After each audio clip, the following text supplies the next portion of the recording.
Yeah, thanks everybody for coming in, and thanks to the Earthborn Center for the Arts and Elena and Luis and all the wonderful staff, everybody that's been helping us make this come together after 2 years since our original inception. We got together over cocktails 2 years ago and talked about a print show that would be very suitable for the Rockport area, and the first things we thought about were the beautiful coastlines, the natural environment, birds. So we came up with the concept of Earthborn, considering it's a thematic element that has kind of moved through printmaking since its inception.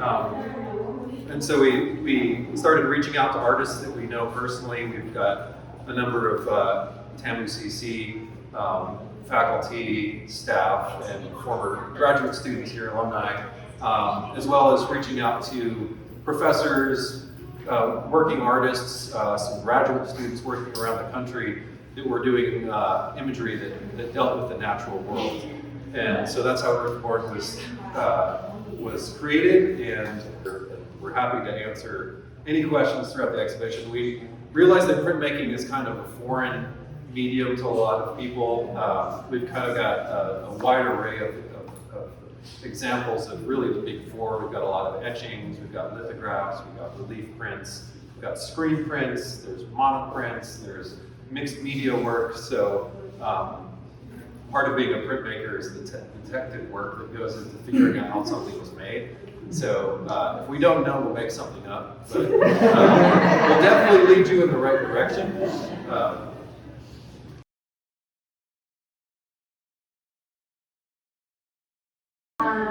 I think that there is an expression of reverence for the natural world expressed in a lot of these works. The one that comes specifically to mind is Valerie Lou's here. I'm sorry to.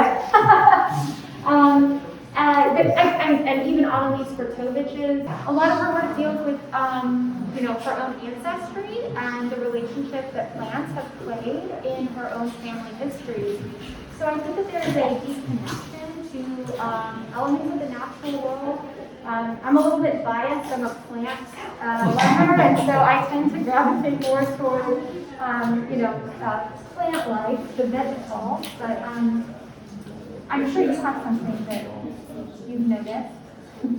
I think that it's just, like I said before, it's a very common theme that has tied a lot of printmaking traditions throughout the ages. And if you think about American landscape painters, they were learning their techniques from prints of landscapes that were coming over from England early on. And so there's always been this sort of fascination and reverence with the natural world. I think as explorers were kind of working their way across this country, a lot of times the drawings and things that they made would become prints, and then they would be disseminated around. So I think that's an interesting occurrence.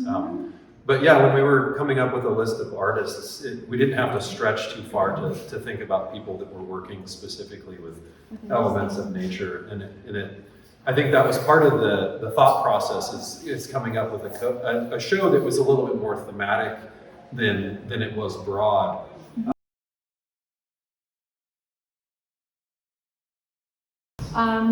Wanting to find people who were masterful in that regard, but then also people who were expanding upon the traditional notion of printmaking, right? So I think some good examples of that are Lauren Kunster's work in the back. Her work is very three-dimensional, and she's incorporating laser cutting and laser printing to make these sort of shadow sculptural pieces. Obviously, Marilee Salvatore as well, who has this installation here. He's making these collages utilizing print. And then, plenty of examples of traditional forms of printmaking as well that we kind of talked about at the beginning. Yeah, if you even wanted to get a little bit further into the materiality of printmaking, a lot of the prints in here are printed on a cotton fiber, cotton rag paper, but then there's a lot that are printed on like washi Japanese papers that are made from mulberry. Lithographs that we have in here, like this raspberry here, or the tree in the back, or the dogs in the graveyard, those are actually drawn and printed off of Bavarian limestone. So the process is actually derived from stone. Woodcut is derived from wood. Even etchings are made from copper that's mined from the ground. So, there's definitely a connection in that regard to the materiality of the work.